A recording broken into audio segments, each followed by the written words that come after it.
process that is more facile. More people are starting to do it. The first one, which was Clash of the Titans, was a little less than. That's one of the reasons we never did it.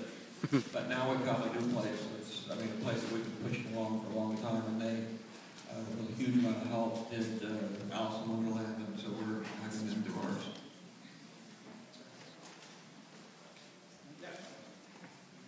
Okay, this I know is a third question, but what inspired you with the whole starting on the path with Star Wars and everything? What was your first inspiration?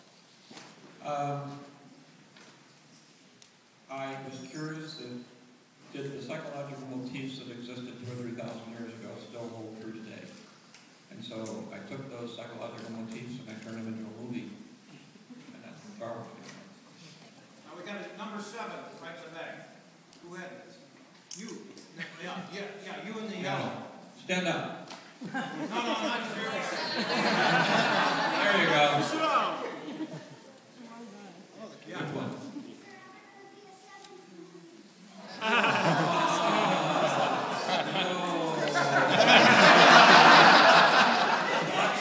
Watch the Clone Wars next year, 3rd season.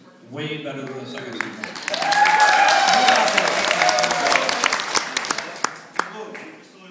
Considering how good of a job Kirshner did with Empire, how come he didn't come back to do Jedi? Pardon? Oh. Well, at that point, I was very busy building up a company and trying to, especially with Empire, I was trying to, finance it, build a company, do all this stuff at once, and it was just too much for me to actually direct it. As it turned out, I spent a lot more time on the set than I hoped that I would. The third one, I just sort of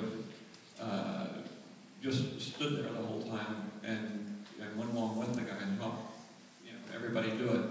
But at that point, I just had so many other projects going at the same time that it was impossible for me to actually try to sit down and direct a movie. When I direct a movie, it's literally 3 years of not being able to do anything else.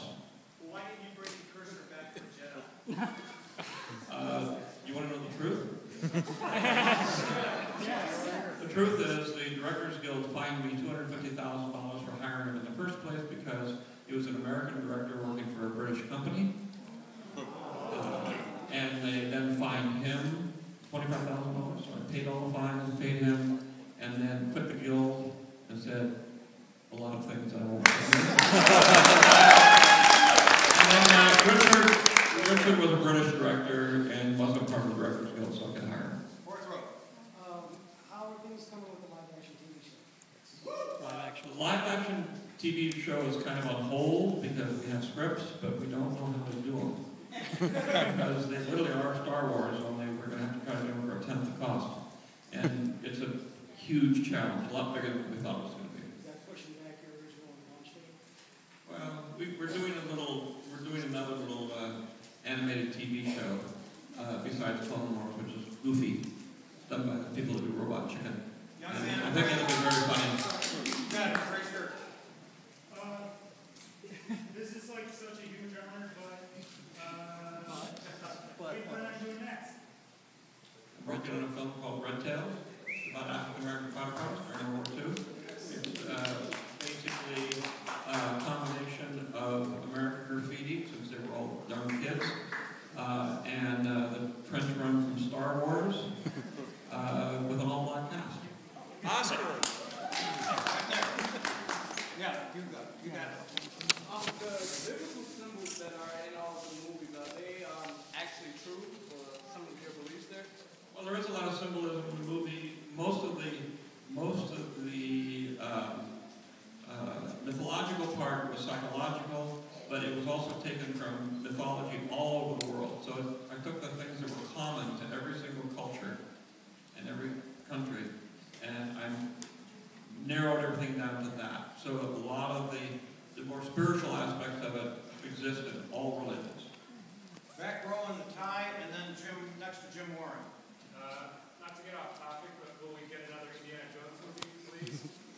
That was mine.